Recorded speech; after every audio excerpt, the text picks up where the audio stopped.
Hi guys, my name is Tiffiney Davis. I am the co-founder and managing director for Red Hook Art Project. I'm from Red Hook, Brooklyn. This is my community. I'm standing right now in front of Jamit Bistro, which is located at 367 Columbia Street, which is the only Black-owned restaurant in the neighborhood. And Dawn Skeet was the lovely woman who allowed us to put our beautiful community refrigerator outside of her restaurant. And we're super excited about that. As we know, we are in a crisis right now. It is COVID. And we knew during COVID there were some things that we needed to change and shift within our organization. So one of the things was to help our community around food insecurity. We have a lot of immigrants in this community, and we definitely know that they have lost their jobs. A lot of our immigrants have jobs such as nanny jobs and house cleaning, and those jobs was no longer available once this pandemic hit, and we knew that we could no longer meet in person. So we knew that we had to reach out and bring resources to our community to make sure that we can get food into the hands of those who truly need it, and also to the hands of those who were just facing some challenging times. So right now yesterday we had a drop off from one of our food pantries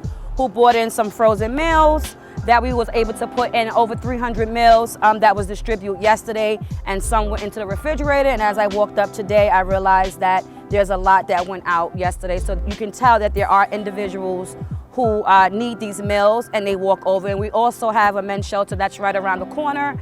And sometimes, unfortunately, they run out of food. So this refrigerator also helps feed them, as well as our families with children. This is a refrigerator that was brought to us by #Lunchback Brooklyn. They are an organization that before COVID, what they do is every last Sunday of the month, they get a bunch of volunteers to come together. We meet in a space and we make 500 sandwiches. We bag them with water, apples, and cookies, and our students draw on those lunch bags, and then we hit the streets of Brooklyn to distribute to those who may be in need and those who are just hungry, just bypass it, and just maybe giving somebody something can make them smile. You never know what a person is going through, so that meal, that bag with that artwork uplifts and inspires others, and it may allow some other person to see what we're doing, and they'll get involved and bring resources where it's needed. I started calling restaurants. I use social media to connect with individuals and families in the community. I started using hashtags, and this is how other people started to see the work that I was doing. Black Mountain Wine House got involved. They came back to me and say, hey, I would like to be in support. So I said, these are the ways that you can be of support. If your restaurant is closing down, and if you have food that you know that's going to go to waste, let's not let that happen. Let me pick up those items and let me distribute that through the neighborhood. And then we had other restaurants reach out to me, and I reached out to other restaurants and other food distributors and vendors, and even church in our neighborhood called Redemption Church, who's been doing a lot of community work. You know, they reached out to their resources of different churches that had access to bring food into this community.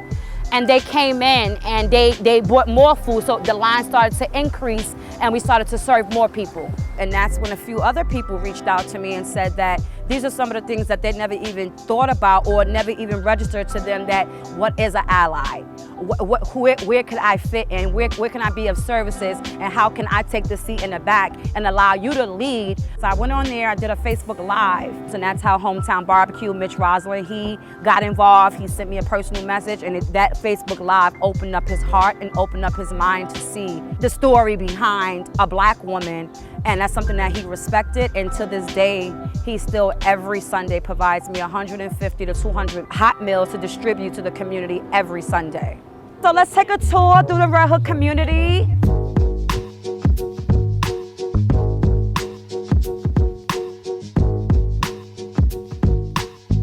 So this is the Regency. This is another community event space that allows us to use their space for our business address. So we also do distributions from this location as well. And also we have our beautiful outdoor library where students and adults can come and pick up books. And this is also brought to us by #Lunchback Brooklyn.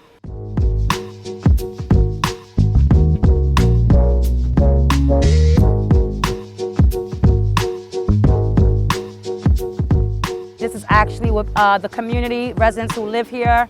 And this is also a meat location where we distribute our hometown barbecue meals every Sunday.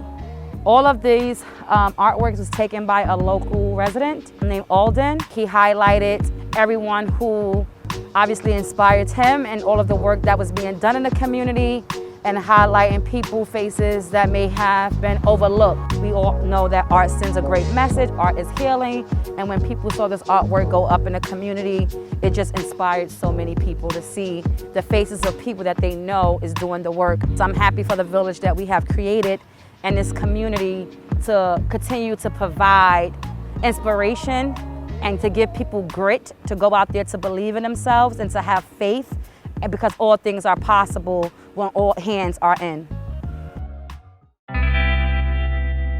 Look around the park.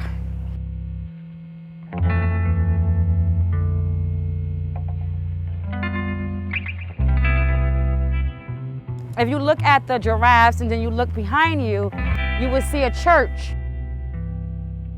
And then you will see the church right here as well on the giraffe.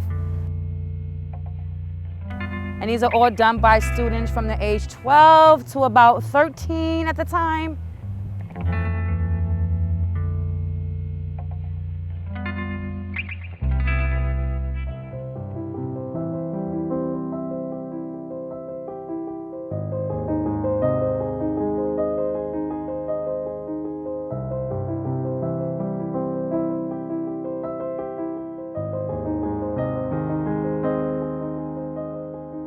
So this is also another piece that was done by the youth in the community. Red Hook Initiative, the Red Hook Justice Center is responsible for bringing these children together and having them tell part of their story or tell part of what inspires them in the community or maybe a moment that they were going through. So many emotions. So to see these children's faces that I recognize, it's on here, it's uplifting. So if it's uplifting to me, imagine their siblings, their families. So these are the things that I want to see in the community. Art is important, and to have the children be the leaders in the face of what's going up in the community, I think is going to bring a lot of attention to our next generation of students on how to be productive and engaged citizenships.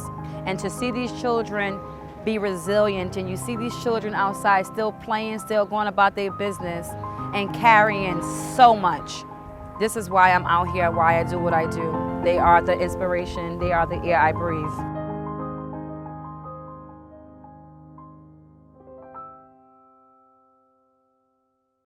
So this is Red Hook's Art Project home. We currently moved from this location on January 15th this year, due to the different challenges and crises we were in. But before the pandemic hit, we did realize that we wanted a much bigger space so students can do bigger projects and we can serve more students. So I am the co-founder and managing director for Red Hook Art Project. Red Hook Art Project first student is my son, Tiffiney Davis. He's now a phenomenal artist, social media influencer. You can follow him at I Am Waffle. A woman named Deirdre Swords, who used to live in the community, she was volunteering at a local school. She was volunteering doing academics, math and reading, but by heart, she's an artist. She recognized my son's talent and immediately started to get connected to my son and give him personal art classes outside in Coffee Park, later on in her home, and then later on in my home. At the time, I really wasn't engaged in the whole conversation around her giving my son art classes because I come from so many lacks and so many lack of education that I said, you want my son to sit here and draw? Are you kidding me? He needs to understand reading and math and how to write. Those was my main focus. But one day, he and Deirdre, they sat in my apartment and my son did a recopy from something from the Sistine Chapel. And when I see him do that, I was blown away. That's all I needed to see, hands down. So I started to get more engaged with his art stuff. One day, my son just was like, I'm bored. I want to bring some of my friends. And by surprise, when he brought his friends were artists.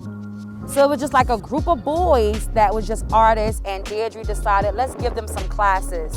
And it was just giving them classes to keep them engaged, keep them off the streets, to keep them happy, to keep them conversating. But Deirdre had this bigger idea. She's like, we gotta get these kids to art high schools and colleges. We gotta build portfolios. So I looked at her and I said, well, that's something I can't afford. I don't come from that world. And she said, well, we're gonna take care of these things. We're gonna create a nonprofit that's going to help us help these children. And that's when we started to canvass the Red Hook neighborhood, Deirdre reaching out to her network of artists and bringing in people who wanted to give back in the art way to help these children build portfolios. So that's pretty much how we got started. They built art and music portfolios, and we took them to these auditions to apply for these art schools, and by surprise, they got accepted. And they're now phenomenal artists, social media influencer, have been in movies, commercials, doing a bunch of commissions and meeting different big time artists. So it's really inspiring to see them continue that path. But as they got older, we got new students. And as the new students came in, the era changes, right? We have some students that's struggling academically.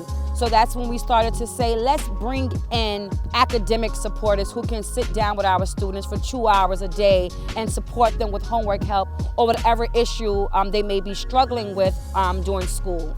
So that's how we started with expanding the program, bringing in individuals who can help with academics. And then we realized, me as a struggling mom, going through so many different challenges, I was seeing a social worker to help me with some of my issues that I was going through, so that way I can continue to be a leader and lead by example. So I asked this organization, nonprofit, which is called Children of Promise. They're located in the Bed-Stuy community. I asked them, can they partner with us to bring in social workers to support our students and families? And that's how we expanded that part of the program to bring in stress management. We have to realize that art is a basic human right and everyone should have access. We service Hispanic, Asian, Chinese, Black American, and white American students from the age 7 to the age 21. Our whole goal is to serve the whole child well-being, build a long-lasting, impactful relationships, and have them come back and do the same thing for the next generation of students. One of my challenges that I find to be the things that keep us divided in this country that we're not focusing on is when you say that this program is for Black and brown people. That means that you're already telling Black and brown people that they're not capable or worthy of anything else, and you telling white students that they are better than these students because we have more. The goal is to bring everybody in the same space to get to learn and understand each other, understand different walks of lives and communication, what are our stigmas, what are language barriers. You know, those are the things that need to happen. The only how to create that is to create space and programs that is effective for everyone as a whole.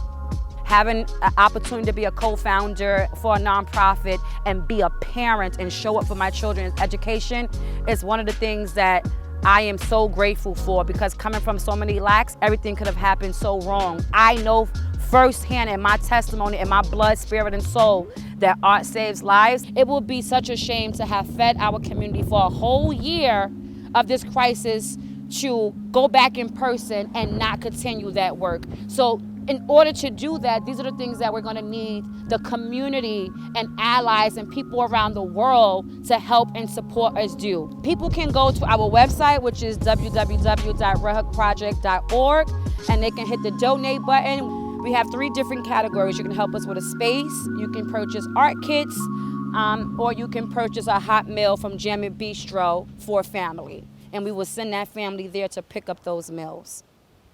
My American dream, whew. I have so many dreams, man. How do we support insecurity around food? And how do we allow people to shop for food with dignity and for free? So my biggest thing, what I'm trying to do is put a commercial kitchen in Red Hook where conversations can start and people can eat with dignity. So that's one of the things that is my American dream, is to start that in the Red Hook Brooklyn community, and hopefully that other people around the 5 boroughs and around the world will see that this is happening and will repeat it.